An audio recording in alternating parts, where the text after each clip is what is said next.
இன்றைக்கு நம்ம வளர்க்குற ஆடு ஒரு வருஷத்துக்கு 20 கிலோ தான் கிடைக்கும். ஆனால் ஆராய்ச்சி நிலையத்தின் மூலமாக அந்த கலப்பின ஆடுகளை உருவாக்கி விவசாயிகளுக்கு தருகின்ற பொழுது, விவசாயி தொழிலாக்கி தருகின்ற பொழுது ஒரு வருடத்திற்கு 40 கிலோ எடை கொண்ட ஆடாக கிடைக்கும். இதுவும் இலவசமாகத்தான் இதெல்லாம் கொடுப்பதற்கு இந்த அரசாங்கம், அதிமுக அரசாங்கம் இருக்கின்ற பொழுது கொடுத்தோம். அது மட்டும் இல்லை, இந்த கால்நடைகளுக்கு ஏற்படுகின்ற நோய் இதை விவசாயிகள் தெரிஞ்சுக்கணும். ஆடிட்டோரியம் அழகாக கட்டி வச்சுருக்கிறோம்.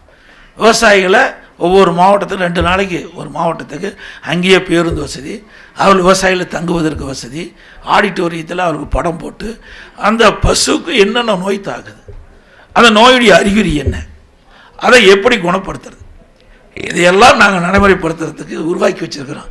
அந்த கால்நடை மருத்துவக் கல்லூரி அந்த கால்நடை பூங்காவில் இந்த திட்டத்தெல்லாம் கொண்டு வந்து இந்த அரசாங்கம் அதை சரியாக முறையாக செயல்படுத்தலை.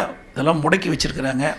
மீண்டும் அதிமுக ஆட்சியாளர்கள் விவசாயிகளுக்கு இந்த திட்டத்தின் மூலமாக பால் உற்பத்தியை பெருக்குவது மட்டுமில்லை, தேவையான அளவுக்கு விலை கிடைக்கின்ற சூழ்நிலையும் உருவாக்கி கொடுக்கப்படும்.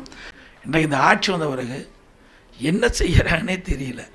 இவ்வளோ கடன் வாங்கிட்டாங்க. இந்த கடனை எப்படி திருப்பி கட்டுறது பெரிய ஒரு போராட்டமாக தான் இருக்கும். ஆகவே இன்றைக்கி ஒரு அரசாங்கம் என்பது வீட்டை பொறுத்த வரைக்கும் தான். வீட்டில் எப்படி அதிக கடன் வாங்கினா திருப்பி செலுத்த முடியாது.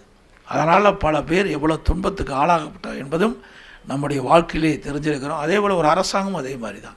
ஒரு குறிப்பிட்ட அளவுக்கு கடன் வாங்கின பொழுது தான் அதை திருப்பி செலுத்த முடியும். அளவுக்கு மீறி கடன் வாங்கிவிட்டால் அதை திருப்பி செல்வதற்கே புதிய வரிகள் போட வேண்டிய சூழ்நிலை ஏற்பட்டுரும். அப்படித்தான் இந்த அரசாங்கம் வரி போட்டுட்ருக்குது. கொஞ்சம் நஞ்சம் வரி இல்லை. இவ்வளோ வரி போட்டு இவ்வளோ பிரச்சனைக்கு இடையிலையும் எந்த ஒரு பெரிய திட்டமும் இல்லை.